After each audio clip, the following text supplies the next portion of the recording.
So let us understand a new topic today. Today we'll understand what are surds. Okay, what are surds, children? Surds are somewhat these kind of numbers. Now what are these kind of numbers? What do I mean by that? See children, suppose you have such kind of arrangement where n is not equal to 1 and it is a natural number.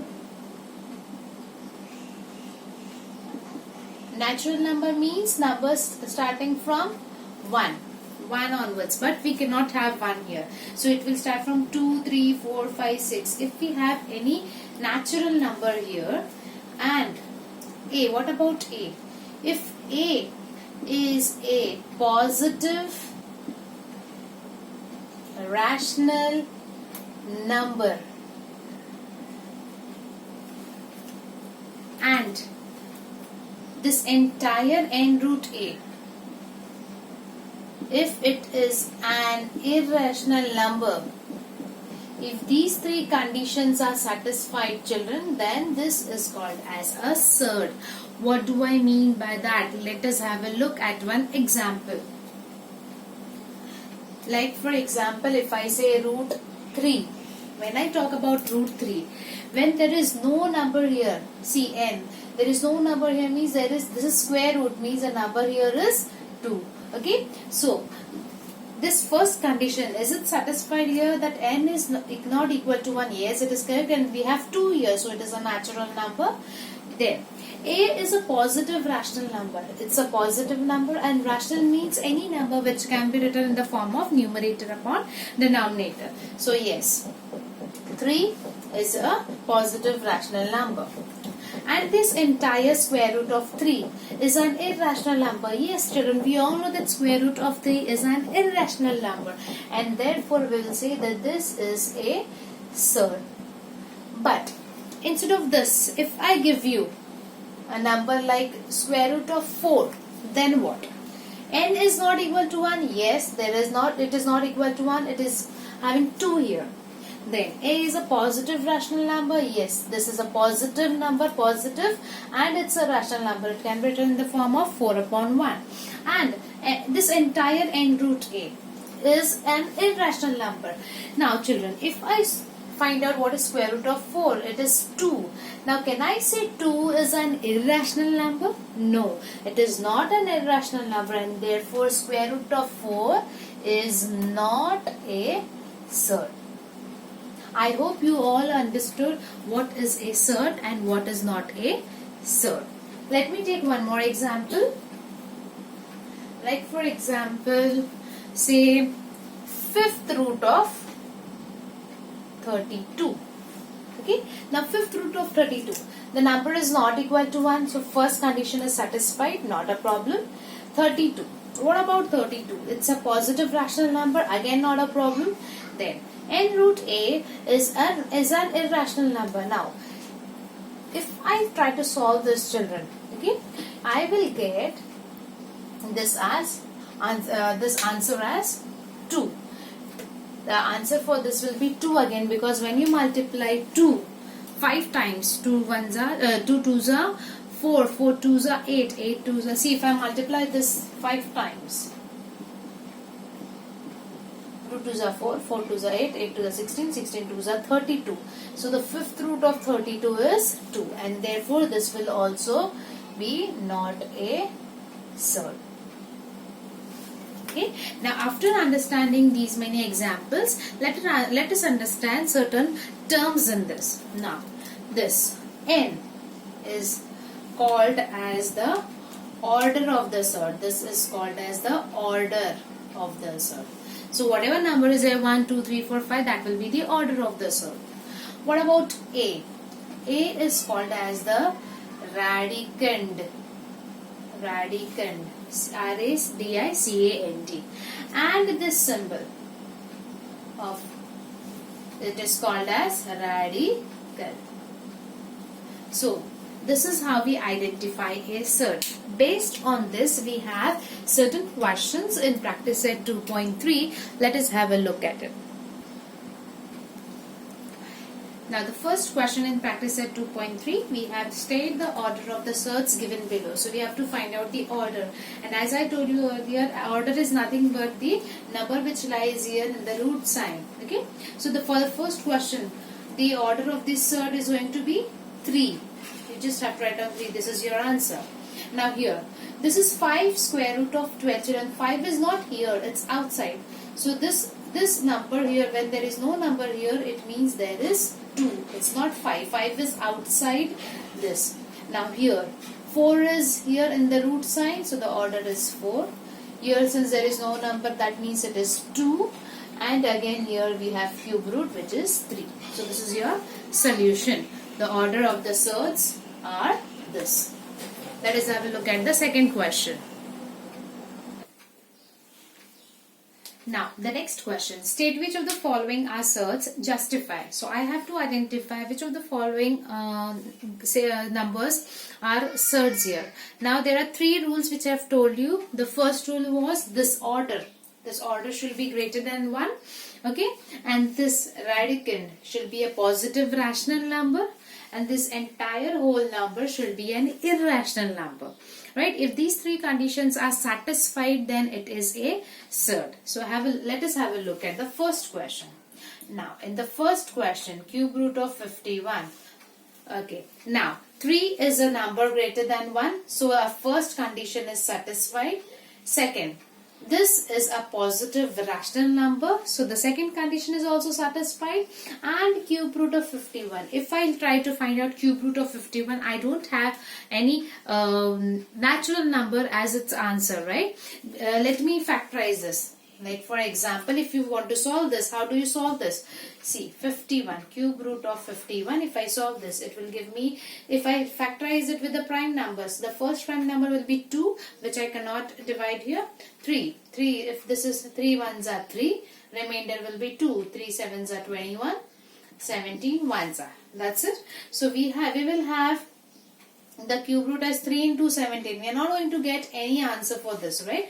So that's why this is an irrational number. Cube root of 51 is an irrational number. So all our 3 conditions of this, that this is a positive rational number, this is this is greater than 1, this is a positive rational number, and this entire number is an irrational number. And since all these 3 conditions are satisfied, we'll say it is a surd, because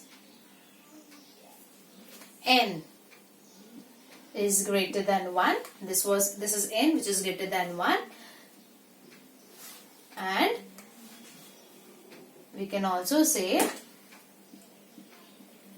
51 is a positive.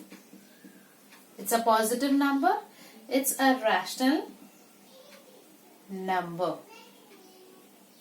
Okay. Now let us have a look at the second question. 4th root of 16. If I want to find out 4th root of 16, if you don't know to find out the answer, see 16. 2 8s are 16, 2 4s are 8, 2 2s are 4, and 2 1s are 2. So that means when you solve this, you'll get 2 into 2 into 2 into 2, and this is the 4th root. So what? This is a 4th root, so you'll make the pair of 4 numbers. Okay, if there is a square root, you'll make the pair of 2 numbers. If it's a cube root, you'll make the pair of 3 similar numbers. But since we have 4th root, so I made a pair of 4 same numbers, and I got answer as 2. So since when I am solving this, I am getting the answer as 2, the third condition, which is that this should be an irrational number, is not satisfied here. See, even though this is greater than 1, this is a positive rational number, but we are getting the answer as 2 here, which we should not get. So since we are getting this answer as 2, we will say that it is not a surd. So we will say is not a surd because 4th root 16 is an irrational, 4th root 16 is a rational number. is a rational number. It is a rational number because we are getting answer as 2. We want there to be an irrational number. So that's why this is not a surd. The third question. Fifth root of 81. Now fifth root of 81, let us try to find out the answer for this. Now if I divide this, the first number which I will divide this with is 2, but it is not divisible by 2, so the next number will be 3. 3 2s are 6, remainder will be 2. 3 7s are 21, 3 9s are 27, 3 3s are 9 and 3 1s are 3. So if I try to show it here, it will be 3 into 3 into 3 into 3 and we want fifth root. That means I want 5 numbers here whereas I have only 4. So I am not getting any answer here for fifth root of 81. And therefore we will say that fifth root 81 is a surd. And the conditions will be same because n is greater than 1. N is greater than 1 and 81 is a positive rational number.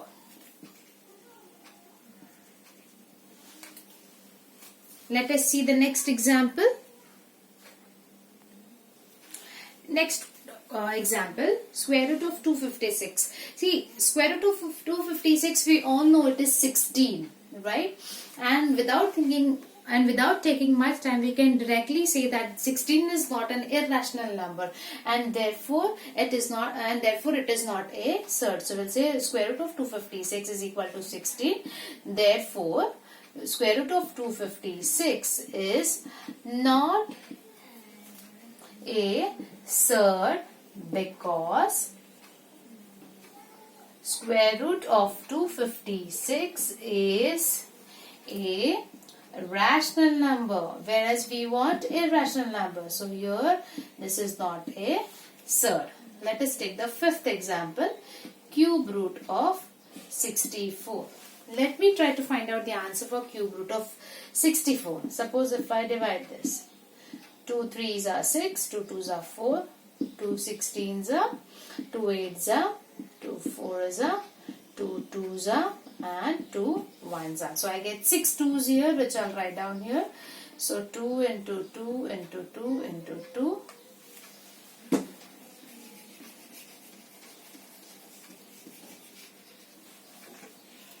Into 2 into 2. And it is a cube root. So I'll make pairs of 3 here.